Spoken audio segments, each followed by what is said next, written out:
Welcome back to another episode of the Canon on the Boomer Bus channel. I'm your host Terry, and today doing a recap of Mandalorian season 2, kind of Mandalorian in general. I wanted to go episode by episode, but just really busy in the middle of a winter break, so I got free time. So I'm gonna do some more non-sports related content, and so I've been watching Mandalorian the whole time, week by week. Excited.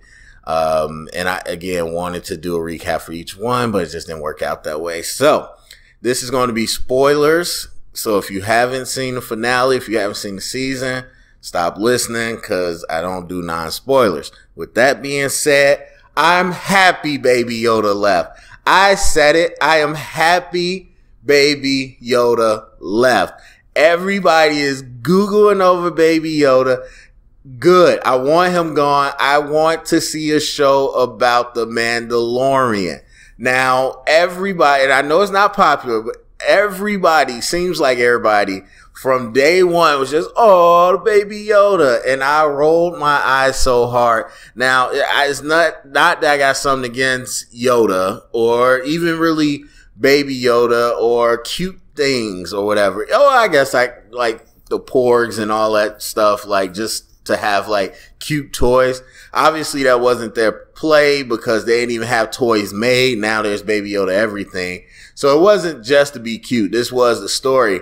But I just felt betrayed a little bit coming into the Mandalorian when this all turned into the Baby Yoda show. Because for me, I just felt like everything we get is so contained. It has to do with the Skywalker story every single time. And so when we got into the new trilogy, or the sequel trilogy, I guess they're calling it, it was like, okay, we knew what it was. You knew that Kylo Ren was Han Solo. I kept wanting to say Ben Solo. He's Han Solo, Leia's daughter, so he's connected. He's in the stuff. Poe's resistance fighter, so he's connected. He's in the stuff. Finn is a stormtrooper. He's in the stuff. But Rey was a nobody. And by the end of that movie, you knew she was part of it. But when you first got into it, it felt cool just to have somebody that wasn't connected to the Skywalker thing and was going to be different, even though she was part of the story. But then by the end of that, they already showed you, like, she's somebody. And I don't want to hear the narrative about how she was always meant to be nobody. No, she was not, because everybody was asking about her. Like, they went out of their way in the movie to talk about her. And Baby Yoda's a good example. Now, if that wasn't a Yoda creature, if that was just some random creature we never saw, and they were doing all those things, don't you think we'd be like, yo, who is that? Same thing with Rey. Rey does these things. We like, yo, who is that? Like, you got to be somebody. Why do you have that much power? And so, obviously, they set it up like, who is that? And then Rian Johnson went another way, and then they ultimately made her Palpatine's granddaughter or whatever. So, that got scrapped. So, Mandalorian comes out, and I'm like, okay, finally, this is removed. This is all removed from all of that. We're just going to get a in the middle of Star Wars story, which Rogue One kind of was, but it was directly connected to the Death Star and all that.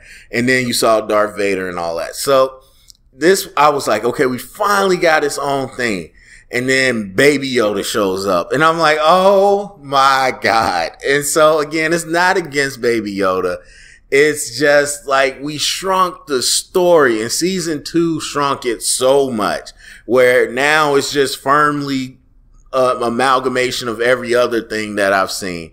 And so it's on the peripheral of the main story, but it's still right there. And I know that the setting of it makes it, you know, kind of hard to get around that, but you see what the world is.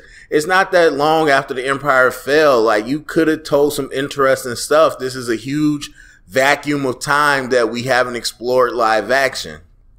And they did not. So it turned into a Jedi quest.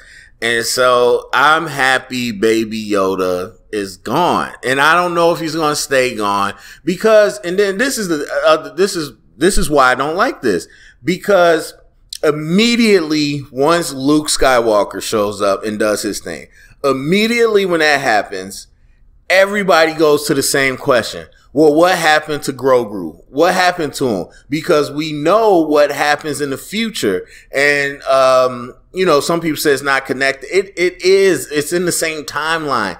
We know what happens to Luke. We know what happens to Luke's school and some of his people. We know what happens to Kylo. And we also know this creature ages very slowly. And so even when you're talking about another, 30 years or something, it's still kind of like just a little child. So immediately everybody's like, did Kylo kill Baby Yoda or Grogu? Did he go dark? Was he a Knights of Ren? And now you just have to retcon something because none of this was mentioned. You know what I mean? Like the whole, Anakin went and killed the younglings. None of this was mentioned about somebody helping him escape. And none of this was mentioned about one of the people escaping. And then if Luke knew Grogu and he's still out there, why didn't he ever team up with, what happened? And so immediately we start connecting it to the events of the sequel trilogy. And we could have avoided all of that had we just stayed away from the main story. But now Mandalorian's wrapped up in that. So I'm happy if they truly have a separation. Now, with the amount of merch going on, I doubt it. And not to mention, I don't really know where Mandalorian goes from here. If we didn't have the last 3 episodes, I would be ready for Mandalorian and Grogu.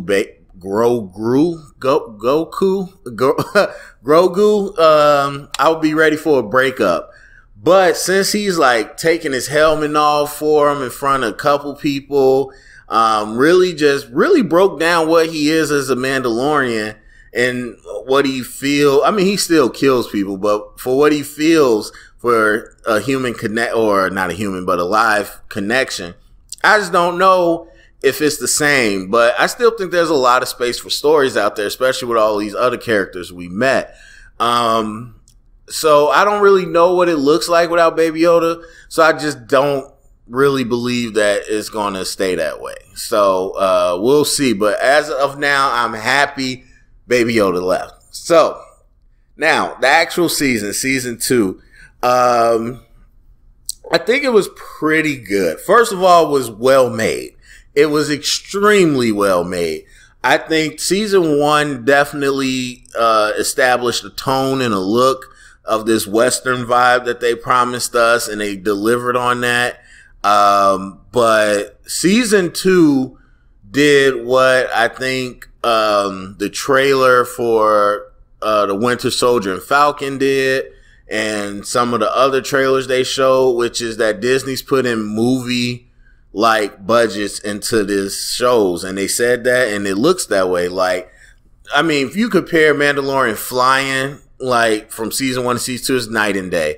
They put so much more resources into this, and it looks good, looks cinematic. So all this was shot well. It was very atmospheric. I love everything that the directors brought to it.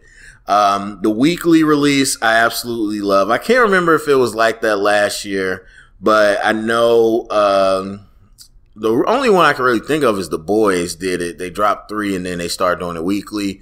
And a lot of people oh, it's pretty cool. It's yes, that was a reason they did that in the first place. But some bingers don't like it, whatever. I'm not pro binge. I hate binging. So I like the weekly drop episode, builds up anticipation and keeps it going. Wasn't a super fan of the structure. The structure to me was a little simplistic and a little video game-ish, where it was just kind of the exact same setup each week. And it's not that I'm against the setup where, okay, this episode, I got to find somebody that I got to help them, and then they give me some information to get to the next part of the mission. I'm fine with that in doses. What do we have? 8 episodes? And so if you did that what, like 4 times? I'm okay with that. But every single episode was the exact same setup. Now, obviously, the characters we met, the way it sets things up, that was cool. That was cool.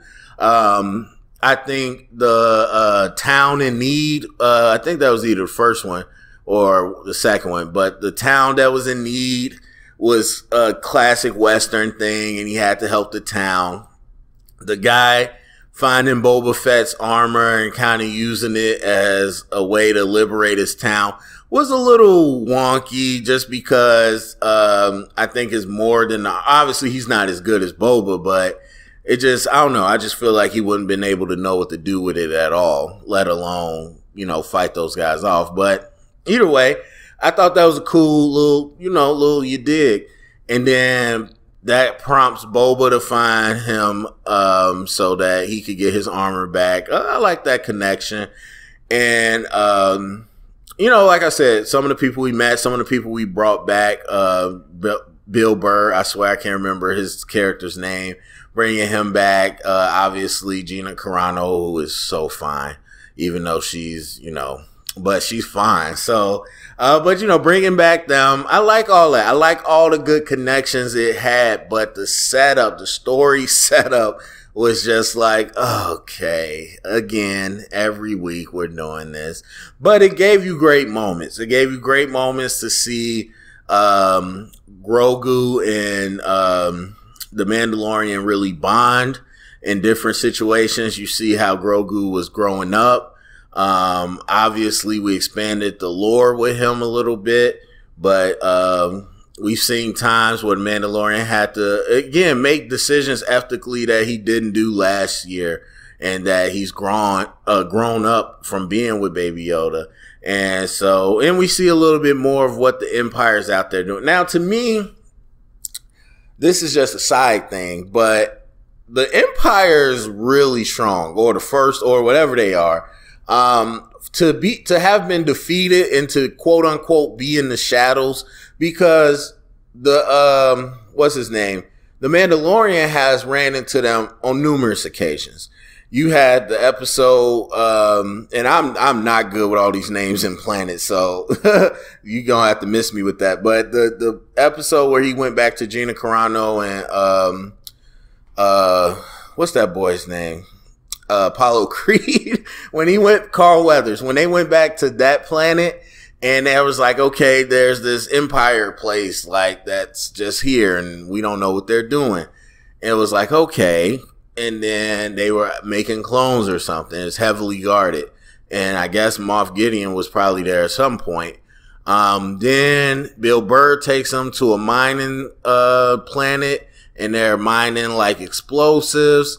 Obviously Gideon's building dark troopers. It's just a lot of stuff going on for the resistance to be, or what are they, the rebels, for them, or the New Republic, for them to be in charge, for them to be flying around with X-Wings and stopping Mandalorian like the police, for Luke Skywalker to show up. Like, it's a lot of stuff going on with the Empire for y'all not to notice this. That's just how I feel. They got hella ships. They got dark troopers. They got the Dark Saber, which is one of the most legendary. So he's controlling over Mandalore, or has the right to control over Mandalore. It's just a lot of dark stuff going on for y'all not to know anything. I mean, the one lady, the one villain who was the Asian lady with the spear of Pir Beskar, she was one of their top production people. She was building a lot of their weapons. She's still in her home planet, and for all intents and purposes, look like they still doing the same thing. Like, y'all don't have no intel. Y'all don't know where any of their operations at.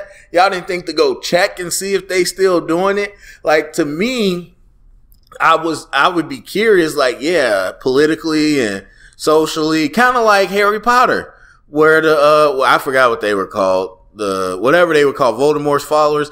Like, how did they go under the scenes and build themselves back up? How did the Empire do that? And that wasn't really under the scenes. They just kind of out in the open. Like, it's hella stormtroopers going around. Like, bro, y'all, no one noticed this stuff? So there's that. But that's just a side note. So overall, though, like I said, it just set up some great action. We saw the Mandalorian, the Bo-Katan and her Mandalorians. Boba Fett was snapping without the armor. A lot of great action. Like I said, overall, just the production level was higher to me. And I really enjoyed it. I mean, I like the journey of these two. But at this point, I would be okay with seeing Mandalorian get back to some real Western stuff. Because there's a Western vibe and a Western setup.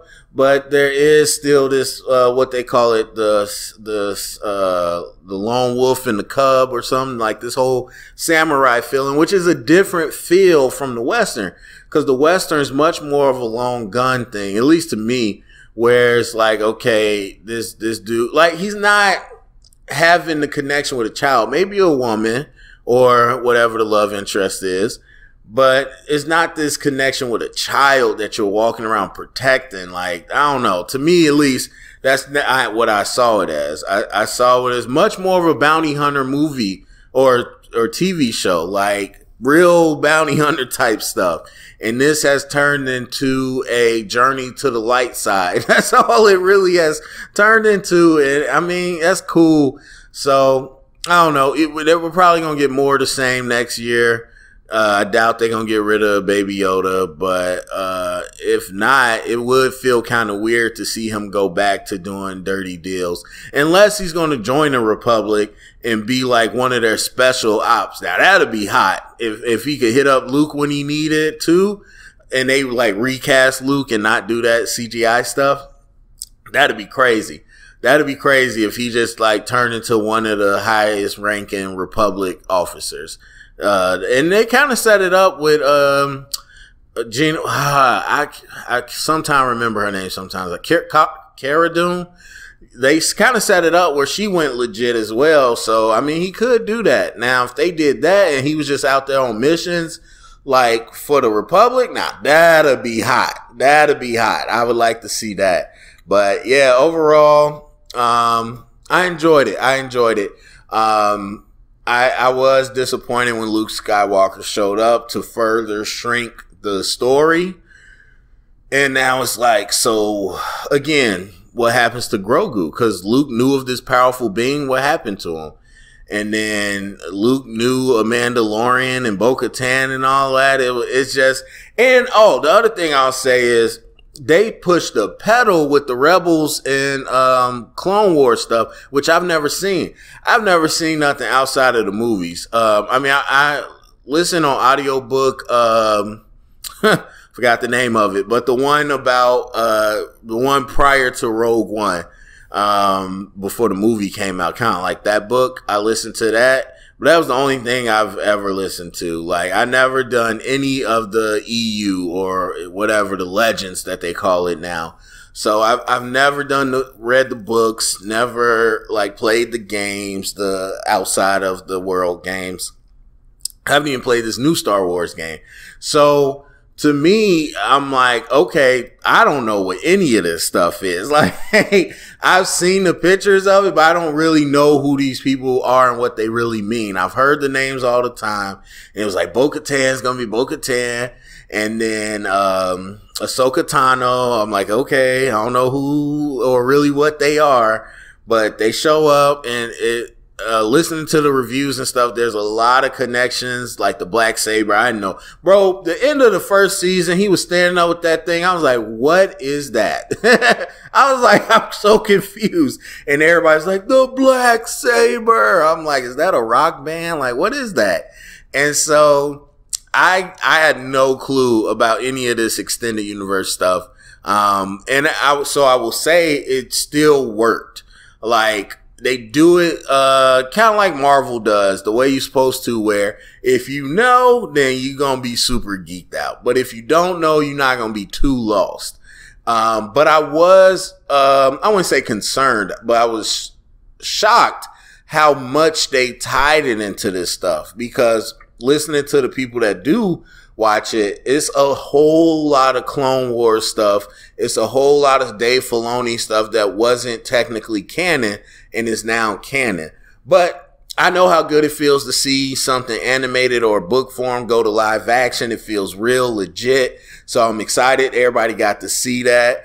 It wasn't a huge bump for me, but it was interesting to see what they're doing. Now, we obviously know they got the spinoffs coming now, so that was the setup this whole season. But also to just know that this was pretty much turning into the canonization of Dave Filoni's work. And so that's interesting to me as well. I was going to say something else. I can't remember, though. I can't remember, but I will say this. I enjoyed it. Overall, I really enjoyed the season. It was exciting. I'm not sure what to expect next, but, great job by everybody, man. Great job by, and for me, I wouldn't say I totally feel each director, like, cause most shows, you don't know. But this one, because it's such a set group, like where I was like, oh, who's directing? And a lot of times people is like, oh, you could tell it was this type because it was. I'm like, I don't know, man. I don't know. It's kind of like football. You don't know every little thing going on and who's making decisions behind the scenes. So I give everybody credit for all the episodes that they worked on. The stuff is fun, man. The stuff is super fun. So with all that being said, go down to the comment section. Let me know what you thought about The Mandalorian Season 2.